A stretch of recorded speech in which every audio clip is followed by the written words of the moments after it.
Lady Duff-Gordon, you will remember on the night of the disaster to the Titanic, you were awakened, I think, by the collision? I was. Now, I only want you to tell me one thing before we get to the boat. Had there been offers for you to go into any of the other lifeboats? Oh, yes, they came and tried to drag me away. Yeah, you mean some of the sailors? The sailors. I was holding my husband's arm. They were very anxious that I should go. And you refused to go? Absolutely. Well, eventually you did go with your husband, as we know, in what has been called the emergency boat. Yes, I did. Just tell us quite shortly. I do not want to go into it in any detail, but quite shortly, how was it you went into that boat? Do you remember? Oh, quite well. Well, would you tell my lord? After the 3 boats had gone down, my husband, Miss Franks and myself were left standing on the deck. There were no other people on the deck at all visible, and I'd quite made up my mind that I was going to be drowned. And then suddenly we saw this little boat in front of us, this little thing, and we saw some sailors and an officer apparently giving them orders, and I said to my husband, ought we not to be doing something? He said, oh, we must wait for orders. And we stood there for quite some time while these men were fixing up things. And then my husband went forward and said, might we get into this boat? And the officer said in a very polite way indeed, oh, certainly do, I will be very pleased. Then someone hitched me up from the deck and pitched me into the boat, and then I think Miss Franks was pitched in. It was not a case of getting in at all. We could not have got in. It was quite high. They pitched us up in the sort of way, into the boat. And after we had been in a little while, the boat was started to be lowered. And one American gentleman got pitched in, and one American gentleman was pitched in while the boat was being lowered down. I think it is right to say that Mr. Stengel rather confirms that statement, if your lordship will remember. It is not right, according to him, that the 3 of them came running up, as Simmons said. He says he did come in up afterwards and was rolled into the boat. Now, you will remember when you got into the boat and before the Titanic sank, did the men start rowing away from the Titanic? Oh, the moment we touched the water, the men began rowing. Had you heard any orders given? Yes. Do you remember what they were? As far as I can remember, it was to row quickly away from the boat for about 200 yards. And to come back if called upon? No. You did not hear that? Oh, no. I do not quite understand. I did not hear that. You did not hear it? No. As far as you knew, all they had to do was to row out about 200 yards? Yes. And did then the men commence doing that? At once. And did you hear any conversation at all in the boat before the Titanic sank? No. Did you understand the question I was putting to you? No, I did not hear it. In our little boat? Yes. No. She said no. But I have her proof before me, and that is why I was not sure she understood the question. I have no recollection. Let me ask you again. I'm speaking to you of before the Titanic sank. You understand? Yes. What I am asking you is, before she sank, did you hear the men saying anything in the boat? No. Did you hear anything said about suction? Well, perhaps I may have heard it, but I was terribly sick, and I could not swear to it. What? I was awfully sick. I do not think I could swear to it. I am asking you about something which I understand you have said quite recently. Read it to her. Yes, will you, please? I'm asking you about something which I only know from your statement to your solicitor. Did you hear a voice say, "Let us get away"? Yes, I think so. Did you hear it said, "It is such an enormous boat, none of us know what the suction may be if she is a goner"? Yes, I heard them speak of the enormous boat. It was the word suction I was not sure of. I see what you mean. It is not what I mean, Lady Duff-Gordon. It is what you are said to have said to your solicitor. Well, I may have said so. Such an enormous boat. That is referring to the Titanic? Yes. None of us know what the suction may be if she is a goner. Oh, that was, I am sure, long before the Titanic sank.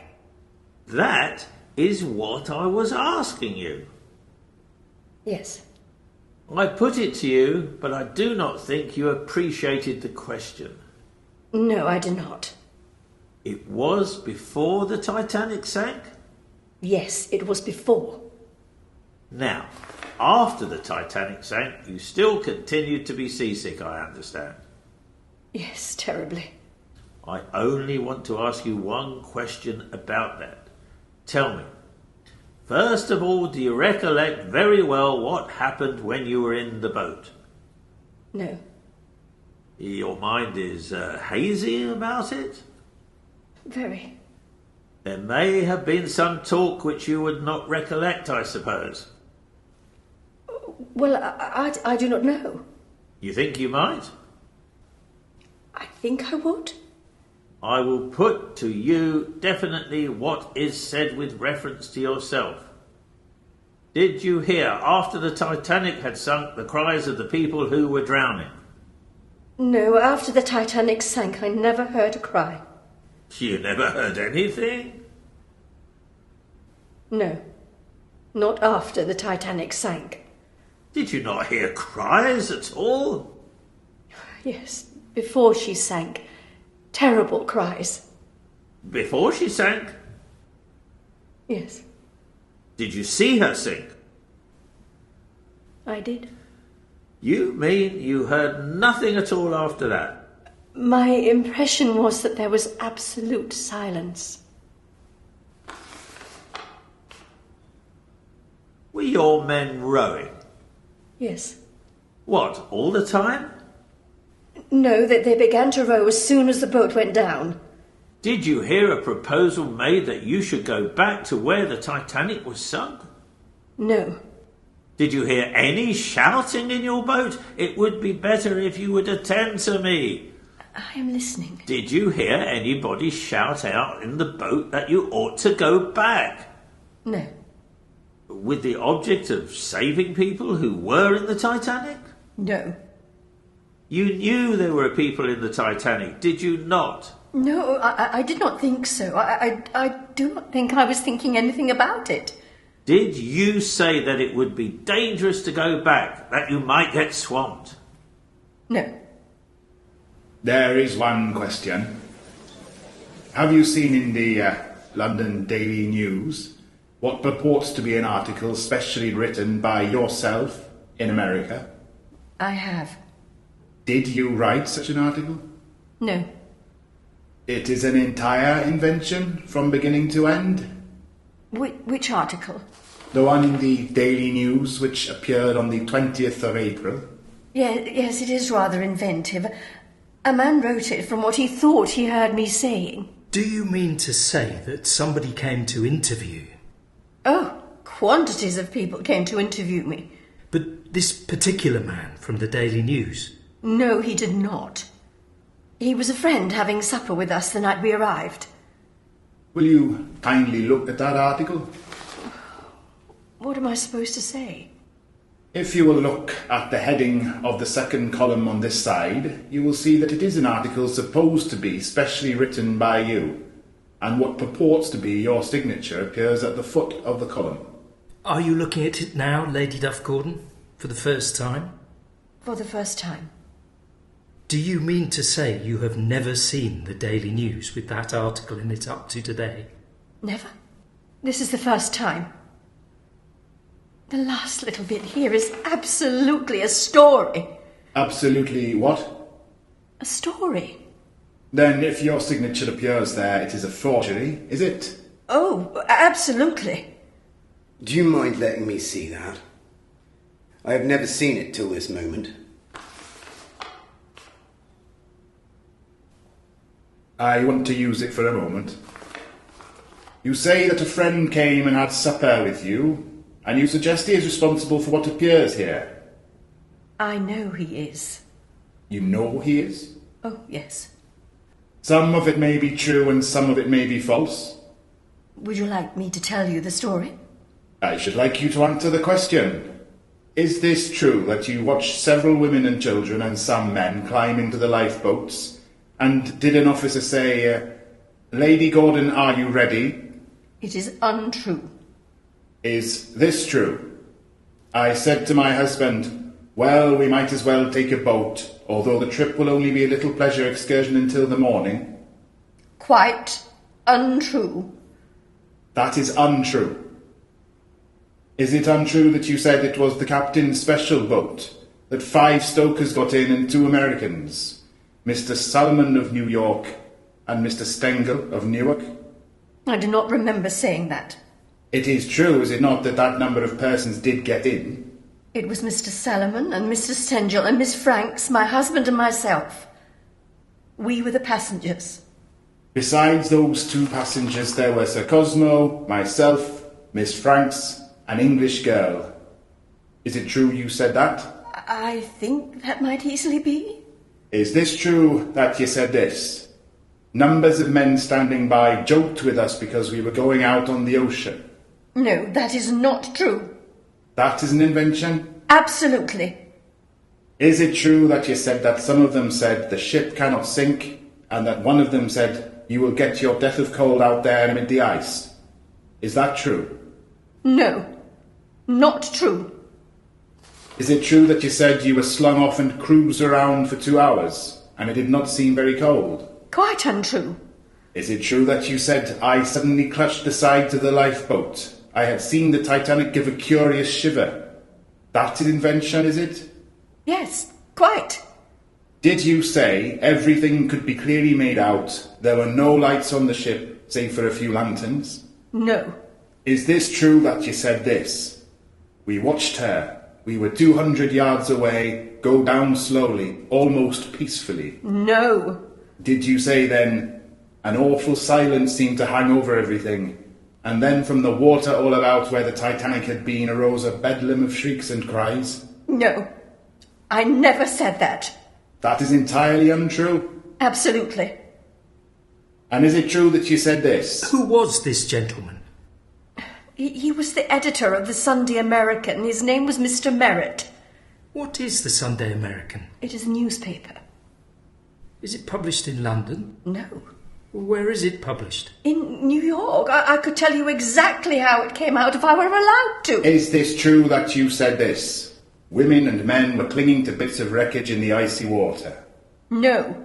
And it was at least an hour before the awful chorus of shrieks ceased, gradually dying into a moan of despair? No, I never said that. Did you say this? I remember the very last cry. It was a man's voice calling loudly, "My God, my God!" He cried monotonously in a dull, hopeless way. That is untrue? Absolutely untrue. And we waited gloomily in the boats through the rest of the night, stokers rowing as hard as they could to keep themselves warm? Quite untrue. May I borrow that? Yes.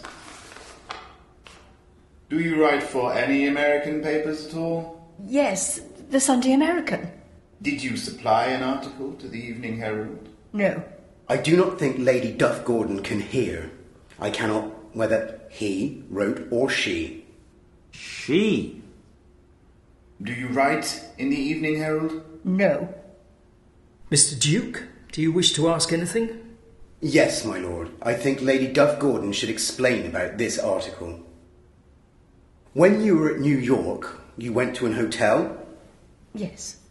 And that evening you had supper together with your husband? Several people, 6 ladies. Did Mr. Merritt come there? Yes. Was he a gentleman you had known? A great friend of ours. Had you any idea of any publication of anything at that time? Yes. What did he say to you? After he'd left us about half an hour, he telephoned to me and he said, "Mr. Hurst has just rung me up and must have your story of the Titanic wreck for tomorrow morning's newspaper." He said, "May I tell your story as I have heard it?" What did you say? I said yes. And he tells me afterwards that he telephoned to their head office all he knew about it. And then a clever reporter put all that into words, and it appeared the next morning in the New York American. Your friend told some clever American reporter what he had heard. Yes. And then you were advertised as having written and signed this false article? That is it. And was that published in various papers, did you find? Oh, all over.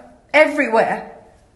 But you had not seen this in the Daily News till when? Just now. Here. I think that is all I need ask.